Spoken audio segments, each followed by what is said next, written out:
मुलगा जसा आपला बाळ आपलं मोठं मोठं होतं त्याप्रमाणे त्याला आपण थोडंसं त्या कम्फर्ट झोनच्या म्हणजे त्या त्या गोलच्या बाहेर पाठवलं पाहिजे. म्हणजे भले तो एक खेळायला असू देत किंवा घरातले छोटे छोटे कामं. तुमच्यातलीच तुमच्यासारखी तुमची मैत्रीण मी रंजना या माझ्या चॅनलमध्ये तुम्हा सर्वांचं मनापासून सहर्ष स्वागत करते. मैत्रिणींनो, कशा आहात? छान ना? मस्त ना? हो, आपल्याला छानच राहायचंय. कारण ज्यावेळेस आपण छान राहणार त्यावेळेसच आपण आपल्या कुटुंबाची काळजी घेऊ शकू. त्यामुळे स्वतःची काळजी घ्या आणि स्वतःच्या परिवाराला आनंदमय ठेवा. तर चला मग आजचे विचार आपण थोडंसं शेअर करूया, बोलूया एकमेकांसोबत. तर आज मला बोलायचंय मुलांविषयी, आपल्या पाल्यांविषयी. आणि हा विषय कसा मला आला तर नेहमीसारखाच काही बघताना डोक्यामध्ये आला की हा तर निसर्गाचा नियम आहे जो सगळ्यांनाच लागू आहे. तो कसा तर मी सांगते. आमच्या इथं एक मांजर येते. ती सुरुवातीला यायची, मग ती प्रेग्नेंट होती त्यामुळं मग आम्हाला वाटलं चला हिला दूध वगैरे द्यावं. मग आम्ही तिला खायला द्यायचो, जे आपलं दूध वगैरे द्यायचं प्यायला. मग ती थोडीशी सवयीची झाली, मग ती अधूनमधून यायची आमच्याकडं. आणि काही दिवसानंतर तिला पिल्ले झाले. ते काय आमच्या इथे नव्हते, पण नंतर मुलांनी सांगितलं की वेगळ्या कुठल्या तरी ठिकाणी तरी मांजरीने छान पिल्ले दिले. मग थोड्या दिवस गेले आणि नंतर मग ती पिल्लांना घेऊन आमच्या घरी आली. ते गोंडस पिल्ले बघून खरंच खूप छान वाटत होतं. ते खेळताना किंवा ते एकमेकांसोबत भांडण करतात ते बघून आनंद वाटतं. जे म्हणतात ना छोट्या छोट्या गोष्टीमध्ये आनंद शोधावा, तर खरंच ती गोष्ट बघताना मला छान वाटतं, आनंद वाटतं. जी पिल्ले वगैरे असे भांडतात खेळतात एकमेकांसोबत. तर मग हे असे बरेच दिवस गेले, एक 10-12 दिवस गेले, महिन्याच्या जवळपास झाला. आणि बाहेर गेटच्या बाहेर ती पिल्ले खेळत होती आणि आमची मांजरी पण होती. आणि मग जस्ट मी अशी बाहेर येऊन थांबलेली आणि मग त्यावेळेस बघितलं की पिल्लं आणि मांजर वगैरे बसलेले. पण मी बराच वेळ तिथं थांबले, थोडा वेळ. मग मला जाणवलं की ती मांजर जास्त आपल्या पिल्लांना जवळ येऊ देत नव्हती.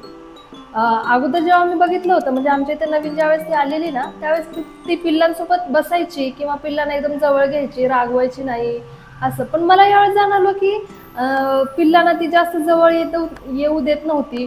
आणि मग त्यामुळं काय झालं, ती पिल्ले अशी जरा बाजूला जायची आणि मग कुठेतरी झाडावरती चढल्यासारखी चढायची आणि मग ती धपकन पडायची, एकमेकांमध्ये खेळायचे. हे बराच वेळ चालायचं. पण मला असं वाटलं की ही मांजर अशी का करत असेल, आपल्या पिल्लांना जवळ का येऊ देत नसेल ही.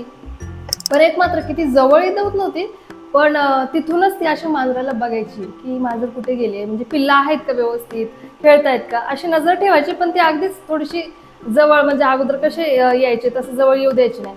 पण ती जवळ येऊ देत नसल्यामुळे ते पिल्लं बाजूला आपलं आपलं म्हणजे आपसात खेळायला लागली. मग असे लांबवर जाऊन परत येत होती. मग मला असं वाटलं, एक जसं नेहमी मी विचारात पडते त्याप्रमाणे मला मांजरीकडे बघून वाटलं की बापरे, म्हणजे हा म्हणजे तिथंही मला एक निसर्गाचा नियम जाणून आला की काही ठराविक कालावधीपर्यंत आपण आपल्या मुलांना जवळ ठेवावे. जसं ती काही दिवस ज्यावेळेस छोटी होती पिल्ले त्यावेळेस ती जवळ ठेवली, पण थोडीशी मोठी झाल्यानंतर ती जास्त जवळ येऊ देत नव्हती त्यांना. तर मग मला वाटलं की हा बघा, हा निसर्गाचा नियम झाला की काही कालावधीपर्यंतच आपण आपल्या पिल्लांना म्हणजे आपल्या मुलांना आपण जवळ ठेवू शकतो. आणि ज्यावेळेस आपण आपल्या जवळ येऊ देत नाही किंवा त्यांना स्वतःच त्यांना खाण्यासाठी किंवा फिरण्यासाठी तिने सोडले, त्यामुळं काय झालं, ती मांजर जी पिल्ले आहेत ती स्वतः फिरत होती, स्वतः खायला शिकली, मग फिरायला शिकली. हे झालं. तर मग मला असंच जाणवलं की हा नियम तर सगळ्यांनाच लागू पडतो, तो आपल्याला पण लागू पडतो. म्हणजे कसं, आपण आपल्या मुलांना बघा लहान असताना काळजी घेतो, ठीक आहे, पण आपण म्हणजे त्यांना एक आपण कम्फर्ट झोनमध्ये ठेवल्यासारखं होतं की बाळा हे नको करू, ते नको करू, तिकडं नको जाऊ, हे नको खेळू.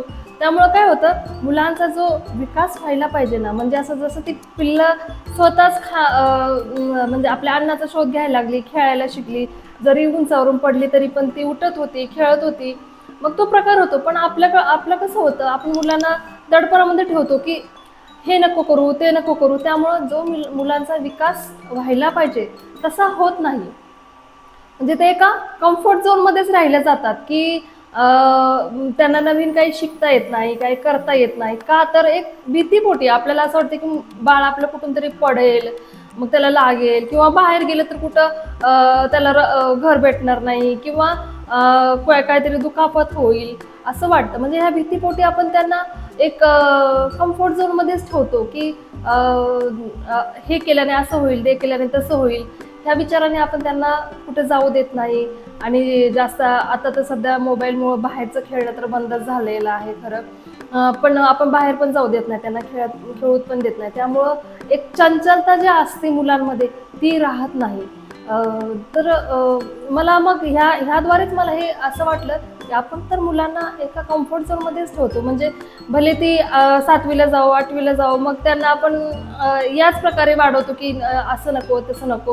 त्यामुळे मग मुलांचा विकास होत नाही. तर तसे न करता मला असं वाटतं की मुलगा जसा आपला बाळ आपलं मोठं होतं, त्याप्रमाणे त्याला आपण थोडंसं त्या कम्फर्ट झोनच्या म्हणजे त्या त्या गोलच्या बाहेर पाठवलं पाहिजे. म्हणजे भले तो एक खेळायला असू देत किंवा घरातली छोटी-छोटी कामं.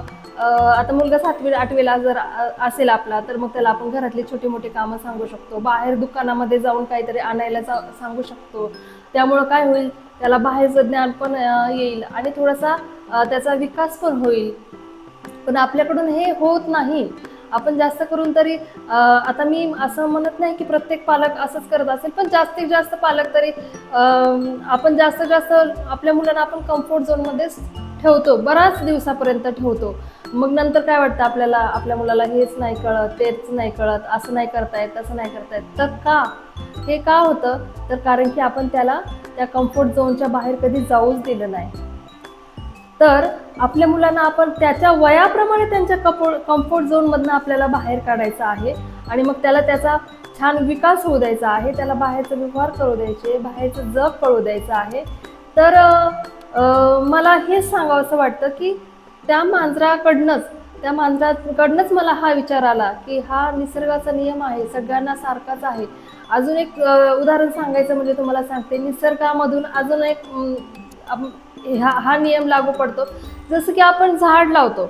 झाडांना आपण काही दिवसच पाणी देतो. म्हणजे रोपटं असताना पाणी देतो. थोडंसं मोठं झाल्यानंतर काही दिवस पाणी देतो. म्हणजे नंतर कमी-कमी करतो आपण आणि नंतर मोठं झाल्यानंतर झाड तर स्वतःच पाणी शोषून घेऊन स्वतःच मोठं होतं.